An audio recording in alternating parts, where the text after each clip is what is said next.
We have Maria here today, and I'm really excited to talk with her because, well, her generation, I'm actually quite curious what's going on in their minds and how their mind works. But basically what I mean is that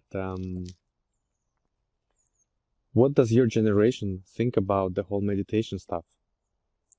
Well, I mean, growing up in Europe mostly, a lot of my friends do practice meditation and mindfulness. Uh-huh. So, I think it has changed over the past, 10 years, where, people seemed not to know anything about it, and Mm-hmm. now they started practicing it a lot. Do you practice it?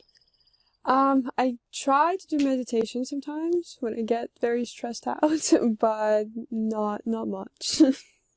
Why not? Does it have something to do with the effects? Not really. I just feel like I never had a proper guidance into it. Like I've done some yoga, but again, it was not immersive enough for me to get Mm-hmm. into the whole vibe of meditation, practicing it every day and whatever. What do you feel about, I'm very curious about the esoteric part of the whole meditation thing. Do you Mm, feel there is, like, what is your opinion related to the esoteric part? Because obviously it is there. mm, I'm specifically, what I mean is like the whole talks about the chakras, mm-hmm, which has become mainstream, mm-hmm, and everyone seems to know, oh, you just need to like balance the chakras or whatever. mm. What do you think about that? Well, yeah, as you said, I feel like it became more of everyday talk, more mainstream. You don't have to go deep, esoteric to do meditation Mm-hmm. or, but I still feel like to become properly esoteric, you need to practice it a lot. You need to dive deep, but you can also do meditation at some basic level, I suppose. Like a lot of people practice it at work and whatever. So I'm not sure I would be able to go full on esoteric with Mm. it, but the whole concept about mindfulness and meditation, yeah, I like it. Yeah, but what I mean is that does the esoteric part, does it does it push you a little bit away? And people like in your age group, what do you think about that? Mm, perhaps, but at the same time, I don't feel like most people feel like it's a necessary part of Mm-hmm. practicing meditation, yoga, and mindfulness. Mm-hmm. Because again, it became sort of an everyday, you can take those classes at your local gym sometimes. So obviously, it became more of a mainstream thing. Yeah. Well, I can tell you that the whole esoteric part for me, it actually pushed me away a little bit Mm-hmm. because I'm Christian Orthodox. Not that Mm-hmm. I'm not a religious person, but it's just that I guess it's the thing that in order for me to believe in something, I want to feel it. I want to Mm-hmm. know it for sure. And all the esoteric stuff, which is usually related to meditation and spirituality, it's not tangible. Yeah, Mm-hmm. it's described in the ancient books, literature. Mm-hmm. But when people talk about today, gurus, all kind of teachers, to me they're just describing someone else's description and adding a little bit of their own stuff to it. Mm-hmm. And to me it's just talk, because if you could, okay, if someone could actually say, look, you do like this and like that, and then you see the chakra, great. But Mm-hmm. I don't know when you, I mean, I know now I've seen something that could be something that is described as a chakra. Mm-hmm. But then at the same time, we are able to generate, when we go into a deep state, Mm-hmm. if we want to see a red color, we do through a command, we will see red color. So the question is it there or do we produce it ourselves? I honestly still don't know. So with me, when I started and I wanted to learn to meditate, because I really had no choice back then. I'm a tech startupper. My tech startup was burning. It was actually going into liquidation back then, and I was really busy. I had like 50 emails per day, and I was also physically ill. I was diagnosed with a rheumatoid arthritis. So I was really sick. I was burnt out, and everything was terrible, actually. And I couldn't take the medication for the arthritis because I took it over a few years, was diagnosed in 2012, and they were giving me side effects. So I had to stop them. And the only thing that I know how to solve problems. And I needed to solve this problem. I needed to be healthy. And because otherwise, why would I need money? Why would I need all of those like material goals and all of the achievements that I wanted? So I really wanted to learn and see if it was real, the stories about people getting cured or healed and meditation and stuff like that. And when I started, I found the meditation it was a chakra balancing lotus meditation. And I wanted to give it a try because I had no choice, really. I had nothing to lose. I tried everything else. And the one thing that really didn't work for me, because I was so busy in my mind and also in the office, I could not imagine chakras nor lotus flowers. I just simply didn't have space for that in my mind. That was one of the issues. The other issue was that it required isolation. In all mindfulness practices, everywhere you go, you hear two things. Find a quiet space. Where the hell do you find a quiet space in this busy world today? Where? Okay, there are plenty of apps where you can put your headphones and then you listen to something. By the way, do you use any meditation apps? No. Have you tried to use them? No, but my friends have, I know. What do they say? Well, like, it helps a little bit, but at the same time, sometimes they go too fast and you have to be like sort of already immersed into this experience. You have to like have practiced it for a while to follow them on the apps. Like if you're just a beginner, sometimes it's still quite hard. And did you ever hear any comments about distractions by the voice or by the guidance? Have you ever heard anyone mention that? No, not really, but I suppose it would, actually. That's another thing with me. When I tried guided meditations, actually, it distracted me. It distracted me simply because I was like, my thoughts started to carry me away quite fast. And it didn't work for me.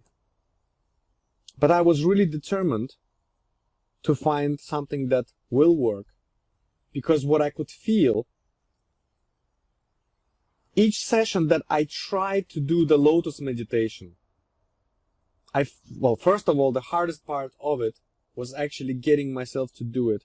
You know, maybe it's like you said, you know, to find time. I mean, you didn't say it, but I understand from you that it is to find the time and actually to get yourself to do it. It's the same as like getting yourself to go to the gym, getting yourself to go and do a yoga class, getting yourself out of the comfort zone. That is the hardest part, isn't it? Yeah, you need the motivation, I suppose. You need the motivation, and I definitely had the motivation. I'm grateful that I was so sick and that I was so burnt out, and today I'm grateful that I did lose that startup, which involved like millions of euros, because I learned the most valuable thing in my life. The most valuable thing in my life is to be able to stop thinking. There's like, that is the most valuable thing. Why? Because it gives you choice. And it gives you the freedom, which everyone is talking about.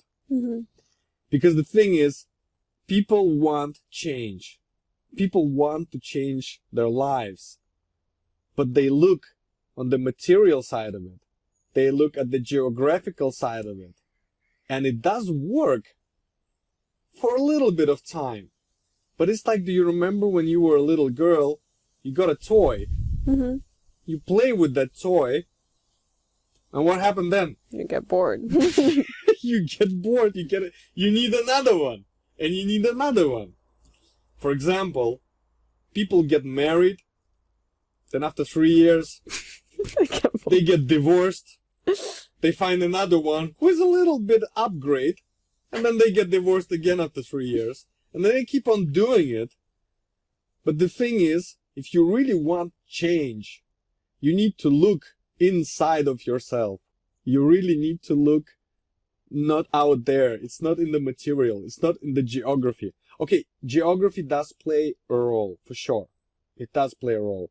And it plays actually a major role, but you still have to look inside of yourself. Why? Because your life, what you think and what you know about your life, it's your perception of what life is. And that perception is created by your thought pattern. And the thought pattern is created since you were an infant. Just imagine a hard disk or a record player that has a recording function. And you record onto that empty disk from the day of your birth everything someone tells you. How you should live, how you should think, how you should do, how you should not do, and all of that. And it gets written and rewritten and rewritten and rewritten and rewritten. And what happens with an old hard disk in a computer? It starts to lag at some point. Okay, I'm not talking about your age group. I'm talking about like my age group and older people, obviously. And okay, today we have SSD hard drives. So there is no needle anymore. So there is progress. And I can tell you that the younger generation, like Maria, like Oleg here, who is filming this, they are much more, like, they already know a lot of things which people in my age group and older would just come to, by really hard lessons in life. The younger generation are already open-minded, and obviously because of the society, because, for example, mindfulness has become a mainstream thing now. So yeah, it's much easier for you. But still, coming back to mindfulness and other practices, with me, it took too long time to kick in for me to feel the effect of the mainstream meditation practices, mindfulness, and the chakra lotus meditation, whatever. Because I'm a busy person. And I need to feel to believe, I need to believe to feel. That's a closed loop. And I was determined to fix myself. I had really, like I said, had really no choice. And that made me move and come back to the garage here to do the practice. And in the beginning, I didn't really feel anything because, I was trying with the flower and chakras and all of that. But I still felt good that I did it. And I kept going, obviously. But then, after a few weeks, I found something that started to really make me feel something. Something that kept me coming back and doing it and doing it and doing it. And now, we're gonna turn to the camera. And we're gonna tell why we gathered today with Maria. And what are we going to really do and show you how to do the technique that I eventually came up with. I mean, I didn't come up with with it from the ground up because it was based on the lotus meditation. But it ended up being called Formula.life. And you know, the name, actually I thought about this name. It might sound esoteric. And I wanted, with all my might, not make it esoteric. Because I really wanted to attract people like me who were more into tangible stuff. Like, I don't mean like that you can actually feel it with your hands, but you can, and I will show you how. But aside the esoteric, more real things that you can actually feel, and something that works really fast from the first session, and something that you can do anywhere, so that you exclude find the quiet place, because we just can't, we don't have time for it, not always. So those were the things that eventually made me come to this name. And also the ingredients of the formula, they are all natural for us. A human life cannot be without those ingredients. So this is lesson 1. And in lesson 1, we're going to talk about what the formula consists of, how to practice it. We're going to practice it together with Maria and with you, and you're going to feel the effects of it. And here we go. So, as I said, all the ingredients are absolutely natural in Formula.life. The breath. This is something that is the most natural, organic thing for us, for humans, for animals. This is something that we cannot live without. Life starts with an inhale and it ends with an exhale. And the other element of formula is a speech, is speaking. So without speech, I can't imagine any creation by human species on this planet. The third element is counting, because everything is a count. We have cycles, days, weeks, hours, minutes, seconds, money, weight, and all of that, right? And the next element is visualization. It's imagining. It's visualizing things.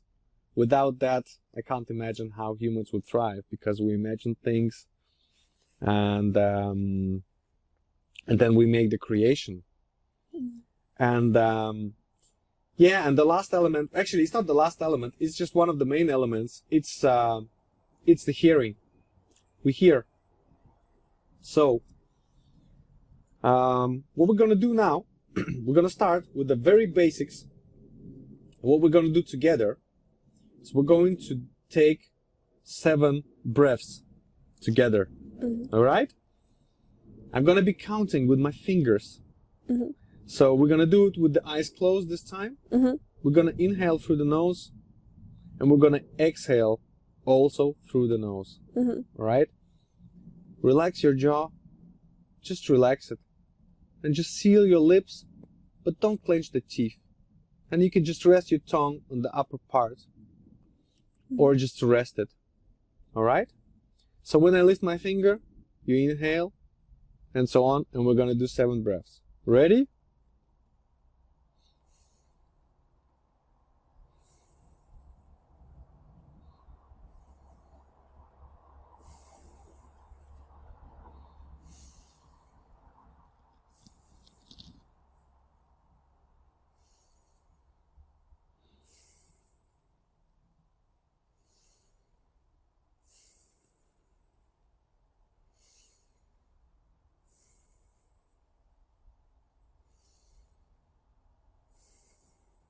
Great.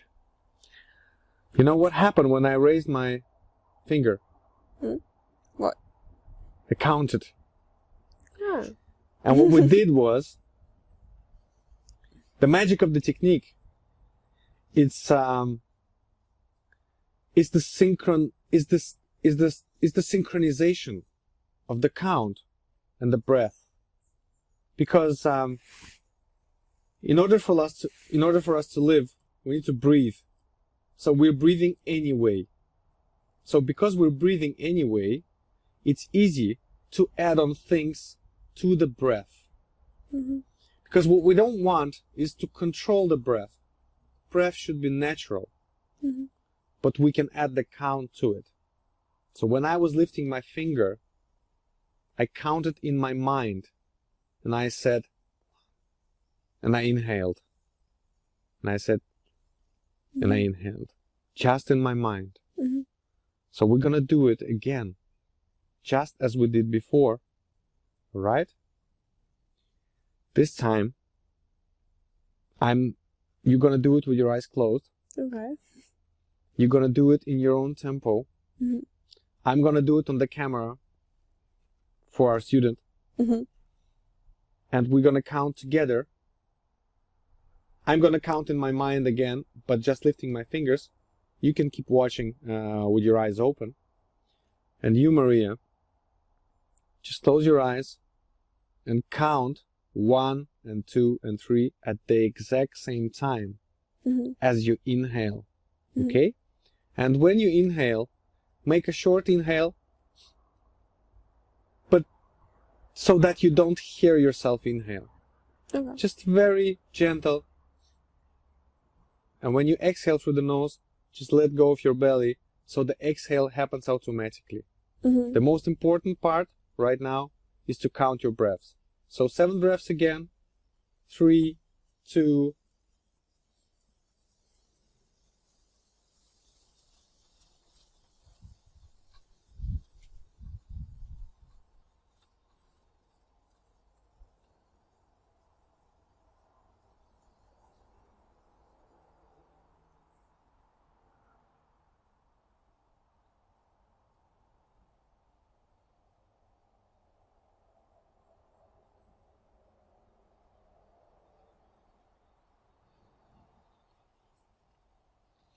Wonderful. How was that?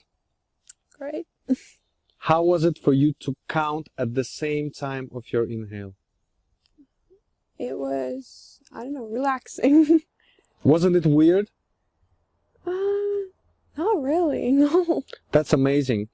Some people find it extremely difficult to actually say 1 and take a breath at the same time. Why? Because we're doing 2 things at the same time. And it's 2 different things at the same time. So now, we're gonna take it a step further. The next element in Formula.life is the visualization.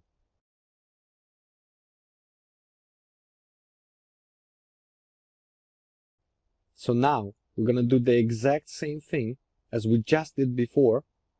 We will be counting our breath with our internal voice, 1, 2, and 3 in our mind. But this time, we're going to add a digit that we count as a mental picture at the same time. Ready? So you're gonna do it again with your eyes closed. I'm gonna lift my fingers. Actually, you can also do it with your eyes closed because you know how it goes in your own tempo. All of us, we're going to do it in our own tempo now. Count at the exact same time of the inhale and imagine the digit that you count. You can see the digits as dots, as Roman digits, whatever you prefer. It doesn't matter. What matters is that you see them and you pronounce them inside of your mind at the same time of your inhale. Ready? 3, 2.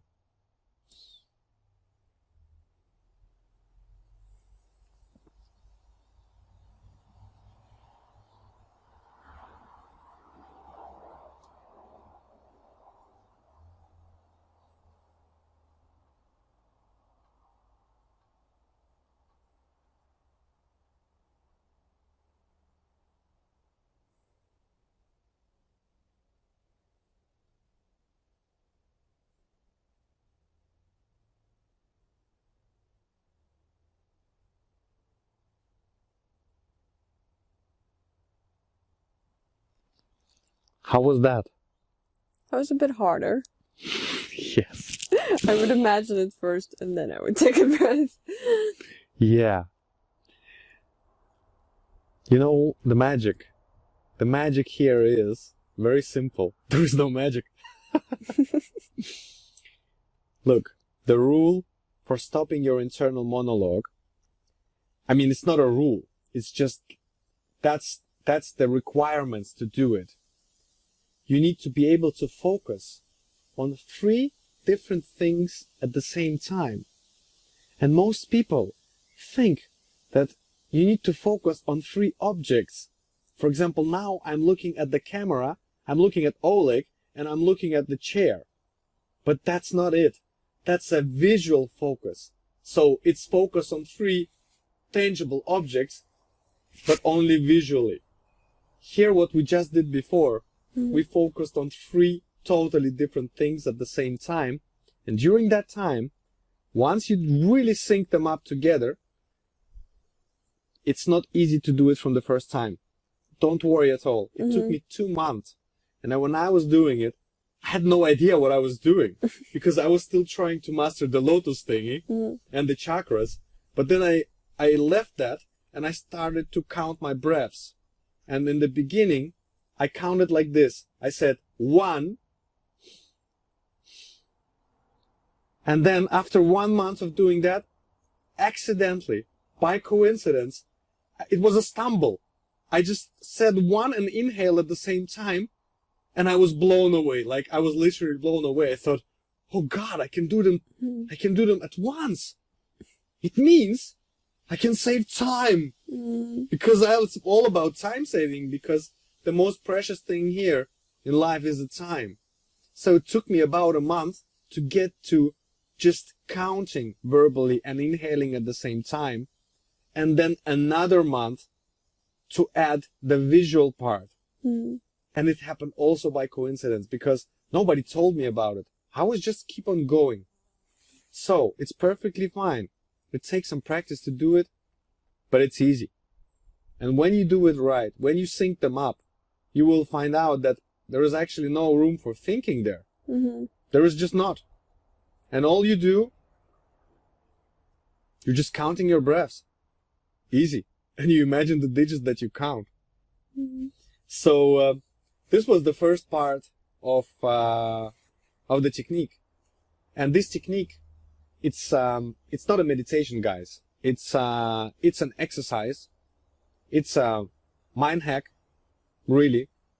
And if you could call it a meditation, because you can go really deep with this. Yeah. When I stretch my breaths, I can do 2 hours. And then, of course, I would be in meditation. I would be in theta, almost delta states. But it's a hybrid meditation. Why hybrid? Because we have active participation, and there is also a passive bit when you get deeper into it, because you will become an observer eventually. That's what mindfulness is about. It's becoming observer of what's happening and not intervening into it. And believe me, I'm doing plenty of mindfulness today. In fact, I'm not doing mindfulness. I am mindful, because the goal of meditation is being in a state of meditation. Meditation is not a doing. Everything else, guys, it's an exercise. And this is exactly what we're doing now.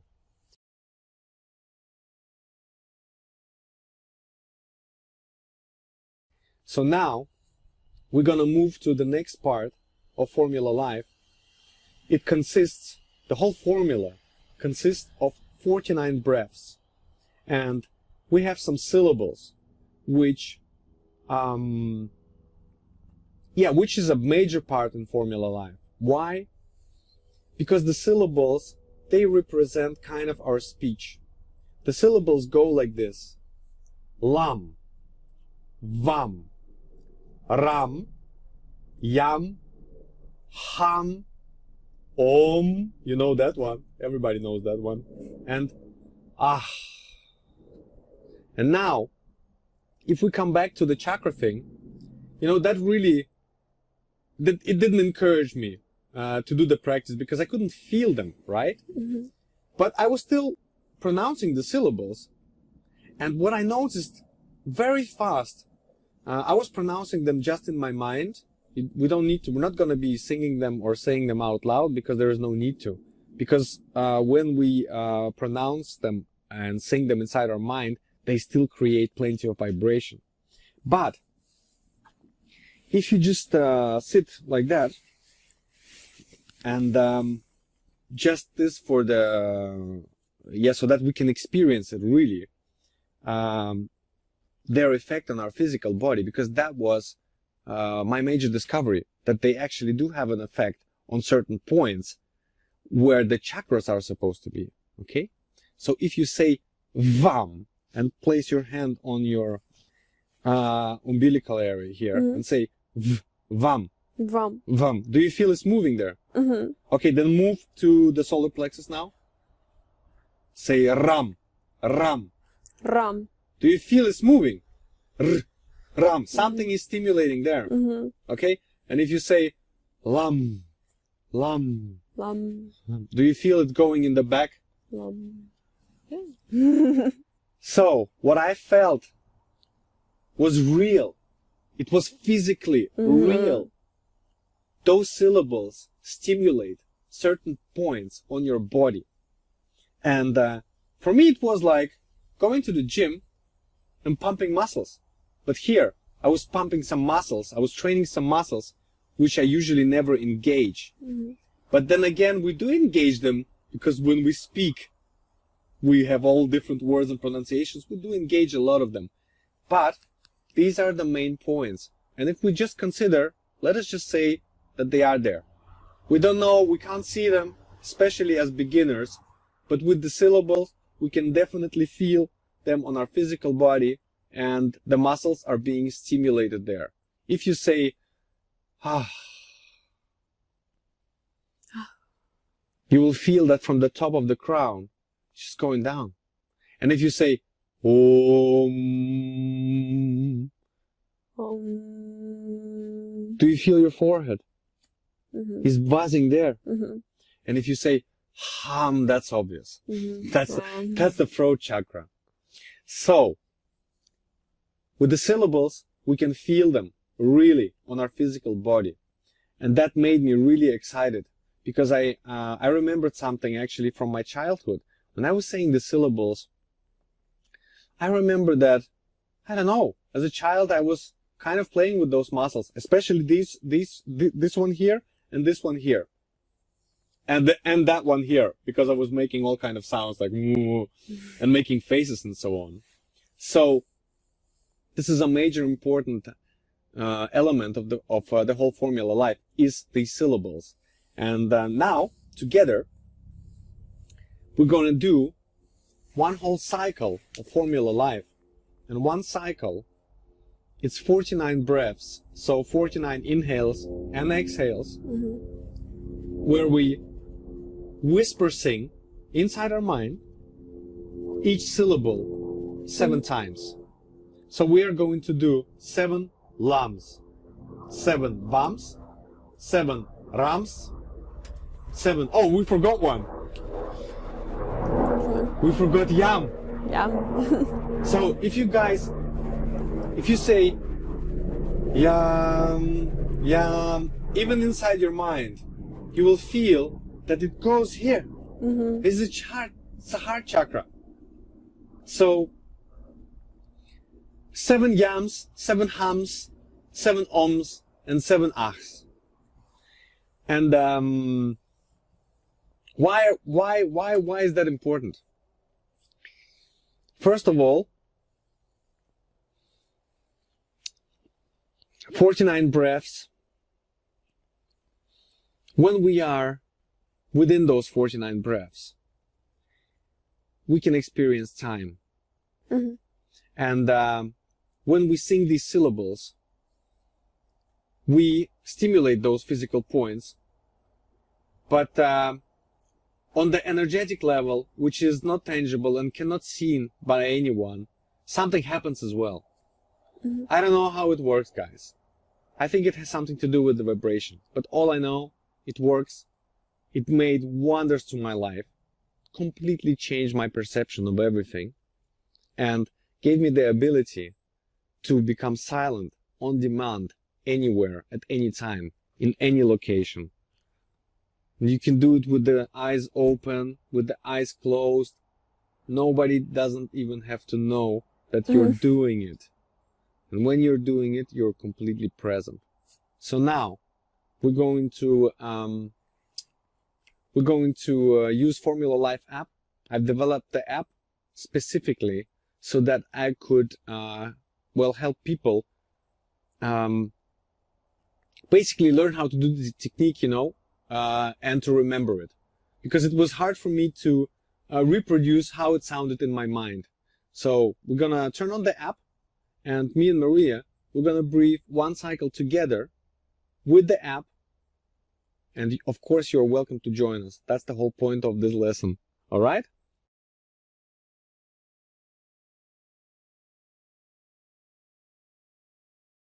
All right. We're going to do a session together now. One cycle of Formula.life, 49 breaths. We're going to be using Formula.life app. And in the app, I recorded my breath. And it might sound quite intense, but it's only because I couldn't record it in quieter. I really tried. That's not the point, to breathe intensely. It's actually the opposite, because the real mastery of the breath is almost not breathing at all. Real breath masters breathe 1 breath per minute easily, and they don't hear themselves breathing. That's the mastery. So the most important thing in this exercise is to count your breaths, to visualize your count, and to whisper sing the syllables, or you can just say them inside of your mind. The app is going to help us, so don't worry if you don't remember them. And it whispers there, so inside of your mind, just whisper them or sing them or whatever you like. As for the numbers, some of my students reported to me that it was easier to draw them. Like instead of seeing the number, they just draw the number or draw the line, whatever. It's just very important to do it all at the same time, because otherwise the technique is not as efficient. Another thing, it's important to maintain the rhythm. In Formula.life app, you can adjust the length of the inhale and the length of the exhale. Here in our session, I've set it to, I think it was 1.6 seconds on the inhale and 3.5 on the exhale. Also, I have enabled reminders in there. My voice is going to tell you, remember to visualize, remember to do this, remember to do that. You can disable it, but actually it's very helpful, because when you go deep, and I used to go like 7 cycles, I would forget to do it. And then my thoughts would be catching up with me. And then it reminded me, and then I'm back there again, and then I'm totally somewhere amazing place, okay? So, get ready.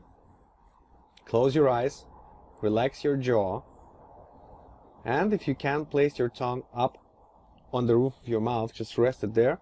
Seal your lips. Don't do any deep breathing at all. Short inhale and a longer exhale, and we are only doing nose breathing. Remember that. Why we're doing that, I will tell you later. Ready? Oh, wait. I forgot a very important thing. There's something called intention, and it's a very important part of this whole thing. And intention is a very deep concept, but just to make it easier, what is that and how to do it? It's just a command to yourself. It's just like a command in a Linux or a Unix system. You write the command, you click enter, and you have no doubt. The Unix or Linux, it doesn't ask you, are you sure? Are you completely okay? Are you sure? No. So we're gonna set the intention to breathe Formula.life today with the intention, and just for the sake of breathing it, just to experience it without any expectation. So setting intent is like it's giving yourself a verbal command. My intent is to breathe Formula.life for the sake of breathing Formula.life without any expectation. That's it. And without any doubt. All right? So, and in the app, you can set the intention. There's a button. You set it, and then you go. Ready? Close your eyes.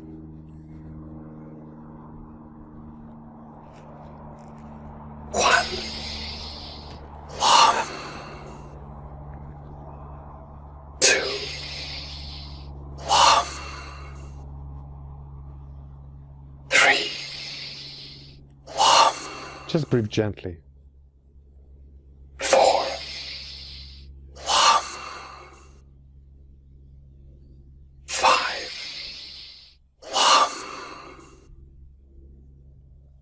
6. Love. 7. Love. See the digit. 1. Love. 2. Love. 3. Love. 4. Love. 5. Love. 6. Love. 7. Love. Count your breaths. 1. Ra. 2. Ra. 3. Ra. 4. Ra. 5. Ra. 6. Ra.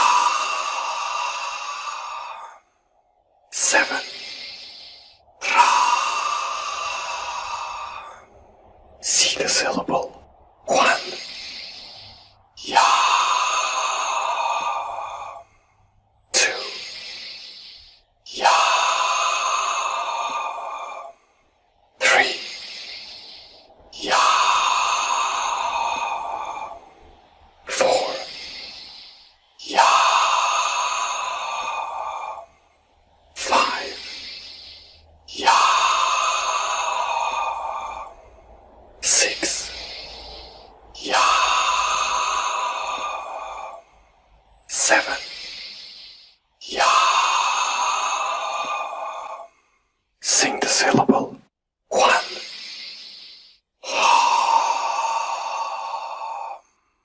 2.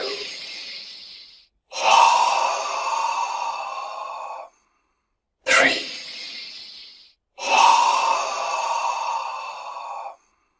4.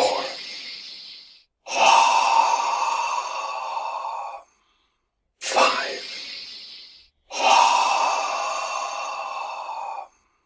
6.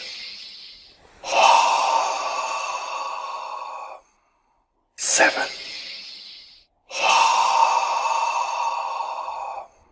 See the digit. 1. Om. 2. Om. 3. Om. 4. Om. 5. Om. 6. Om. 7.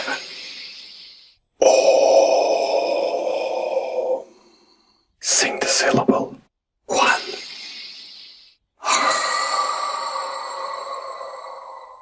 2.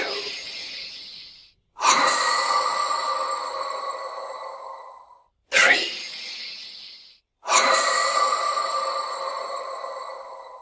4.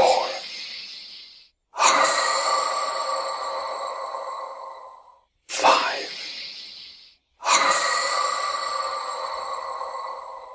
6.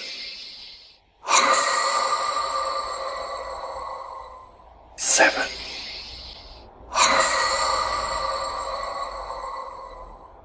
Well done. Keep going.